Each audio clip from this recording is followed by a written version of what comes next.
So I said that men should vet men for women. So then I understand what we're talking about, how we should all know ourselves. Right. Each of us should. As a woman, I should know myself to know, to have that communication and that, so that my partner can be vetted for me.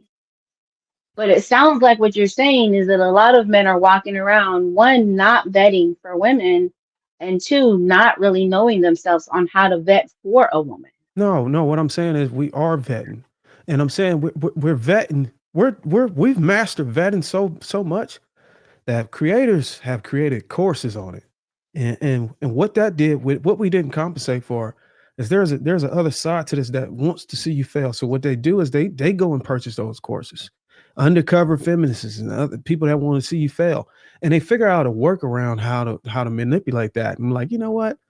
Uh, every time we move the needle to figure out a workaround, they come in and they try to figure out how to push it back. And there used to be a thing, as an example, there used to be a thing. Hey, look, man, if you get screwed over a woman, go to the gym, get fit, go get more money, become rich, so you don't never. That's how you get revenge. Women are getting hip to that now. Now you can go and work out all you want and go get as much money you want. When it's time to come back and deal with them, they're gonna figure your ass out and they're gonna manipulate you again. It ain't no amount of muscle you can put on, or no amount of fucking money you can put in your bank to fight off a woman when she decides to manipulate. It just ain't. I don't care how many men are vetting her out. All right. Women will always be susceptible to a change of mind so long as they live in the United States where these movements are being ejected into society and it's just shaping the mentalities over the years. It's just going to happen. You just got to be ready to deal with it. I'm a married man now, and people be shocked at me saying this. Oh, but you married you? Yeah, I've compensated for the fact that my wife might have a change of mind 5 years from now, and I've set things aside to deal with it. I just have to. The data just supports it. And I'm not, it's not like a fear thing. It's just being ready and not having to get ready. And I've just been able to get my mind ready for it. I'm going to love her all the way until it happens and hope and pray that don't happen. But it's just the reality we have to live in as men. We had to deal with this as men.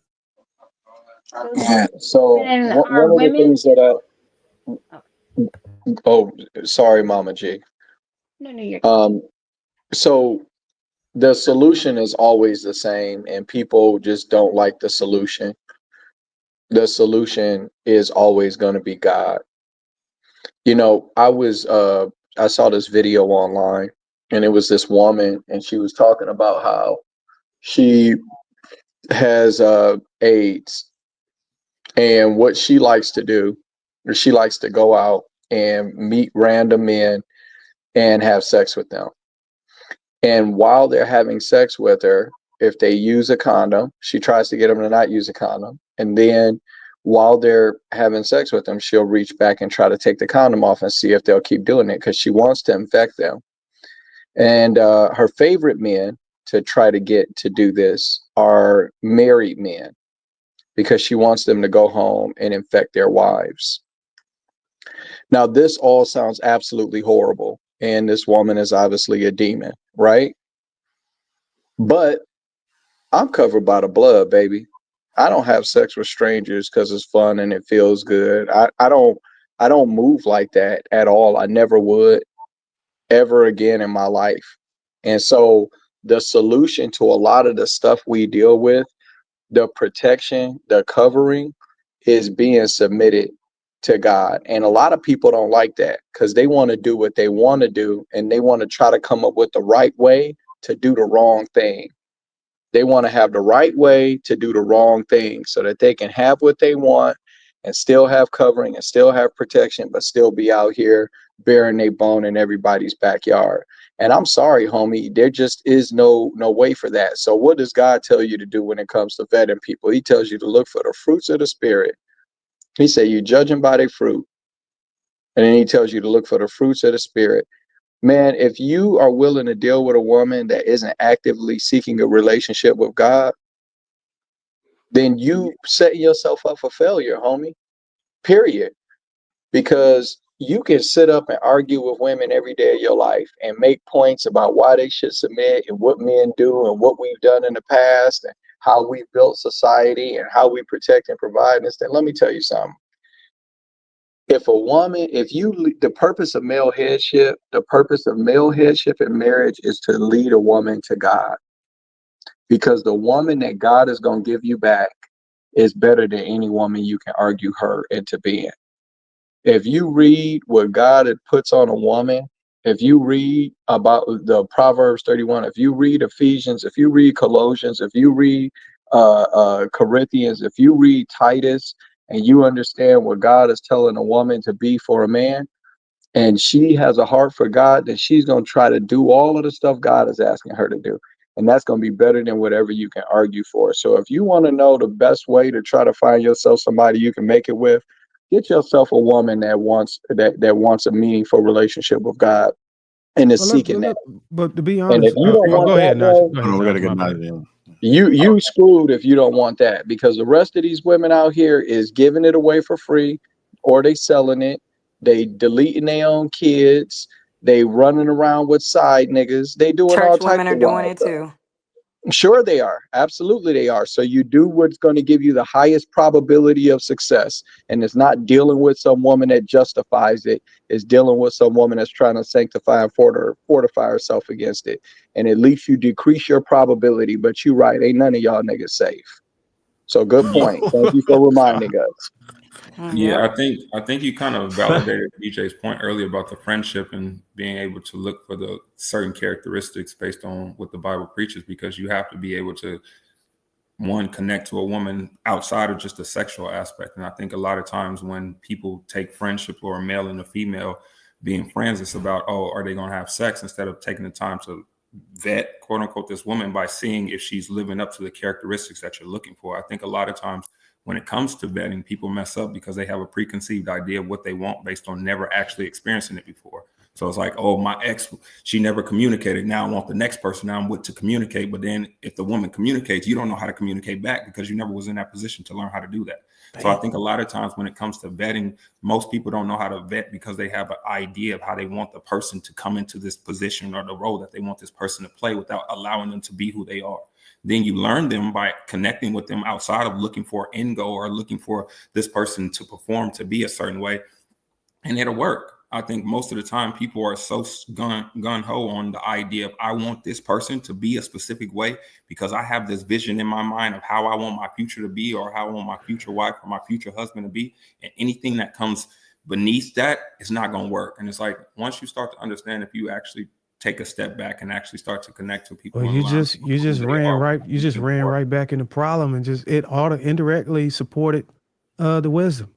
The notion that women are supposed to, or somebody's supposed to find somebody for them, or that they connect with, or that's good for them, or this was never supposed to be like that. I think if you peel back the layers wisdom was talking about, one of the genders was supposed to acquiesce. We don't like to talk about that on these panels. If you're talking about what he's saying, the biblical way, if it's a woman that wants the relationship with you and God, then the woman would be trying to align herself to what the man wants. And it would never be an issue with communicate. How do you communicate for her, or appease to how she like to feel, or appease to how she like to be in a relationship? It would be her appeasing to the man that she's supposed to submit to, which is her husband, if it's the biblical way. But we've been taking that out of the whole context. That's why everybody got this autonomous criteria that they want to mesh whenever they link with each other. Wait, where were you? I missed the beginning part. Were you saying I was? Well, whenever you brought it back to DJs about, getting in friends and vetting each other and getting to know each other, mm-hmm. I think if you lean harder and peel back the layers into the biblical concepts, the woman is supposed to lean towards the man to figure out, okay, how can I be a fit for you? How can I be a helpmeet for you? And the issue about, hey, what's her communication style? What's her attachment style? What's her love? All that shit goes out of the door. It's about, how can I be the best? How can I be a helper for you? And then show me the way. And then men are more appreciated that way. And I think marriages last longer, and they are more efficient whenever. But do you not figure that out based on having a relationship with that individual, that woman, before you ever get into a relationship? No, the man just, and I think, and wisdom back me, the man just need to have a relationship with God. And once the man have his relationship with God, then everything works itself out. She attaches herself to him and everything works itself out for the greater good of God's word. That's just my understanding of is taking deep dive and peeling back the layers in the word. And a lot of people don't like those concepts. But those concepts allow you to get away from, oh, what's good for me as a woman? What's good for me? What about my emotional love language or some shit like that? That things don't matter anymore. So so the man is supposed to seek out a woman who's doing that. The man is supposed to find a woman who's doing that, or the woman is supposed to come to the man doing it. I'm trying to a man, you could say a bit of the two, but it doesn't matter if she's not at that point. She just has to be willing to do it. She just has to be willing. She has to be impressionable enough to be able to, okay, look, I found a man who has a relationship with God. I know for a fact, because he has a relationship with God, I'm going, whatever he said, whatever he needs of me, I'm going to do it. So you figure that out once y'all get into a relationship, or before y'all even establish a relationship? I think you should do it before you get into a relationship, because marriage is for discipleship. And the purpose of your headship as a man is the woman is the first church of the husband. So she needs to be a person who's willing to disciple underneath her husband to develop a deeper and closer relationship with God. And if as a man you make a bad choice, we're the ones who pick the team. All of y'all brothers, we all hoop. We all been to the court. If you pick the dude that's out there in corduroys and flip-flops and you lose the game, then that ain't nobody's fault but yours. You need to make sure that you got somebody that can handle the pill and that is going to complement your game.